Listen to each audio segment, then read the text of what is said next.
Hola, hoy día vamos a hablar sobre la Edad Moderna y vamos a revisar un poco la actividad que tuvieron hace algunas semanas atrás.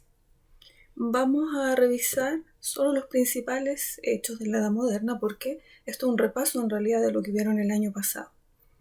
Entonces, como tenemos acá una línea de tiempo y contextualizamos la Edad Moderna, ¿cierto?, que se encuentra entre la Edad Media y la época contemporánea.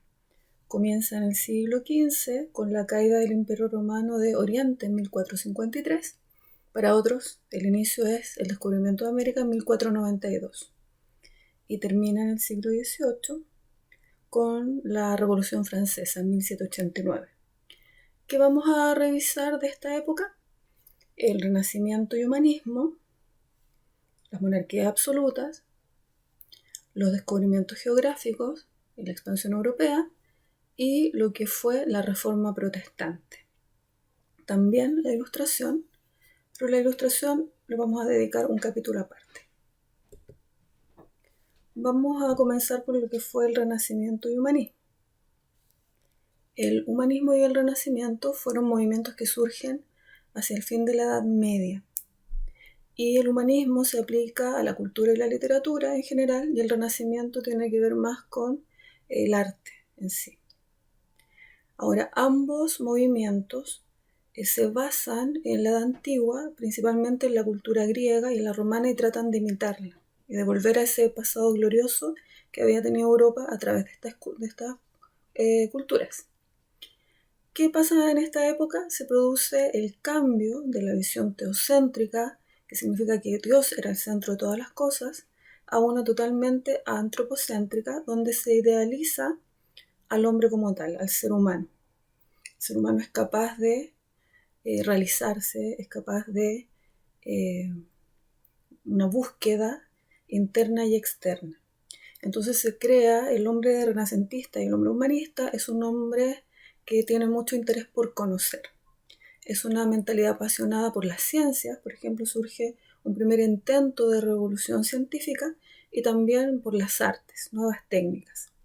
Por ejemplo, el uso de la perspectiva en el arte surge en esta época. En la Edad Media, en general, solo se pintaban frescos sobre los muros y no había este efecto de lo que era la perspectiva. Entonces surgen distintas técnicas en cuanto al arte. También se separa lo que es cívico de lo religioso, porque durante la Edad Media todo partía por el orar y el rezar. Ora et labora era como el lema de la Edad Media. Trabajar y rezar. Entonces, a partir del Renacimiento y el humanismo, viene que el hombre, aparte de la religión, también tiene lo que se llama el libre albedrío. O sea, puede decidir ciertas cosas y puede tener una búsqueda respecto a eso. También es una época donde se fomenta, dentro de este contexto del aprecio a lo que fue la cultura griega y romana, la enseñanza humanista, enseñando lo que es la gramática, la retórica, la poesía, la historia y también la filosofía. Ya este movimiento va a ser muy importante porque comienza un cambio de mentalidad que termina en una revolución, ya que fue la Ilustración.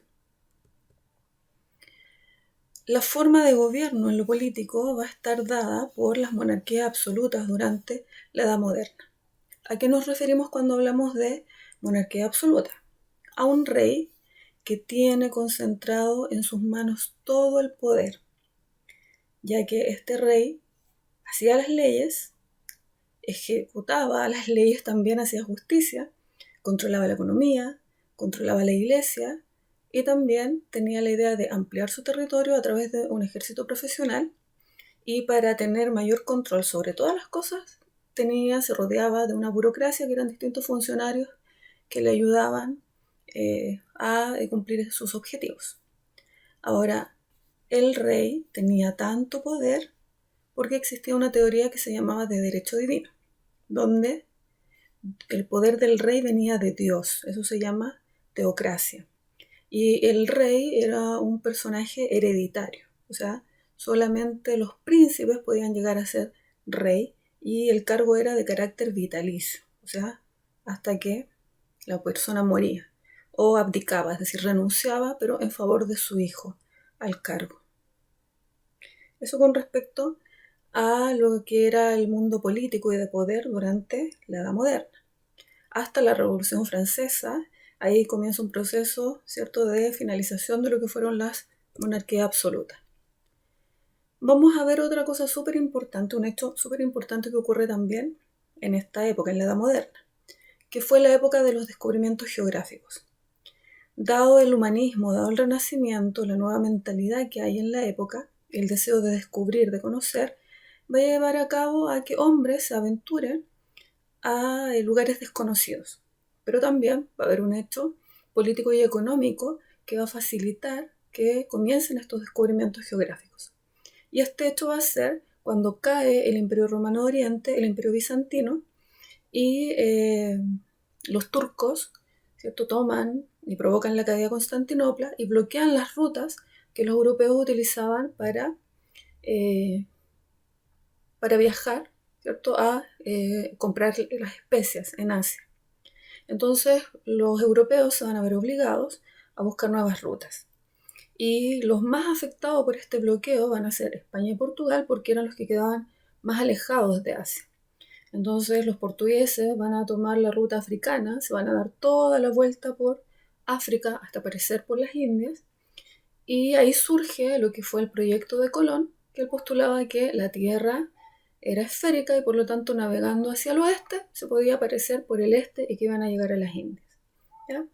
Entonces estos descubrimientos se producen por la necesidad de encontrar rutas hacia el oriente, por el cambio de mentalidad y también porque producto de esta revolución científica que ocurre a fines de la Edad Media, comienzo de la Edad Moderna, mejoran los instrumentos de navegación y también el tipo de embarcaciones, como la carabela. ¿Qué consecuencias van a traer los descubrimientos geográficos? Se va a producir la expansión del territorio europeo con colonias en distintas partes de África, de Asia, del descubrimiento de América. También se conoce más de la geografía del planeta, se conocen nuevas culturas, principalmente. Vamos con el otro hecho importante de la Edad Moderna, que fue la Reforma Protestante, que estuvo a cargo de este señor que está acá, que se llama Martín Lutero. Martín Lutero era un monje alemán católico que él en ningún caso quería separar a la Iglesia Católica. No se levantó un día diciendo, hoy día voy a crear una nueva religión.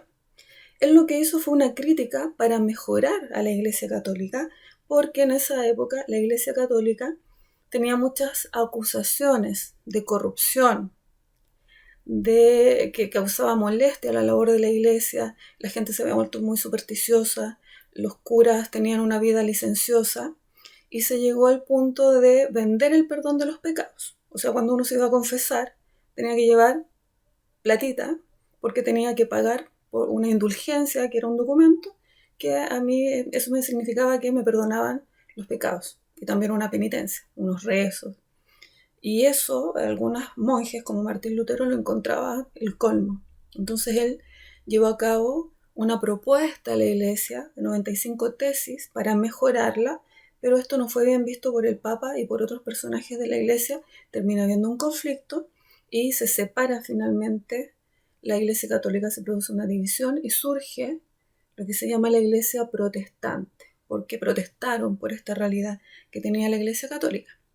Y una vez que ya estaba toda la embarrada con la reforma, con Lutero, que estuvo preso, y ahí Lutero aprovechó de traducir la Biblia al alemán, y se produce un movimiento que se llama la Contrarreforma, que fue la respuesta de la Iglesia Católica a través de una reunión de curas que se llamó el Concilio de Trento, donde la Iglesia reafirma sus dogmas, sus creencias, pero también ordena, a través de la creación de los seminarios, la formación de los sacerdotes, e intenta mejorar lo que era la Iglesia Católica, pero ya era muy tarde porque las religiones protestantes toman fuerza en Francia y en otros lugares de Europa, y también los monarcas de la época, los reyes absolutos, van a tomar parte de la religión.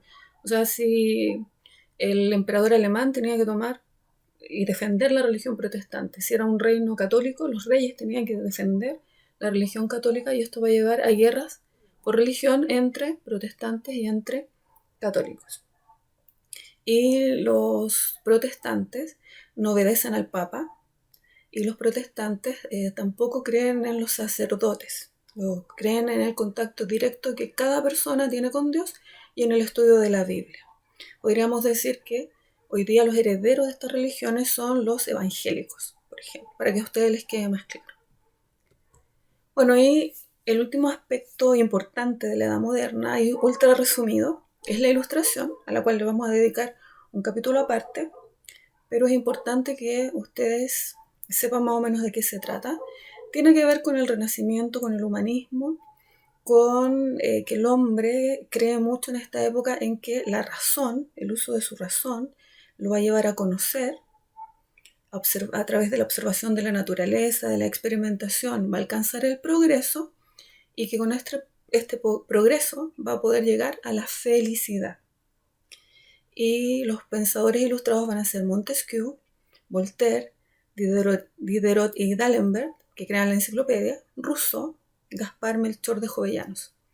Principalmente estos pensadores tienen que ver porque cuestionan la sociedad, cuestionan la educación, cuestionan la monarquía absoluta, cuestionan que tenga que haber privilegiados y no privilegiados. Y este pensamiento finalmente va a llevar a un cambio hacia fines de la Edad Moderna revolucionario.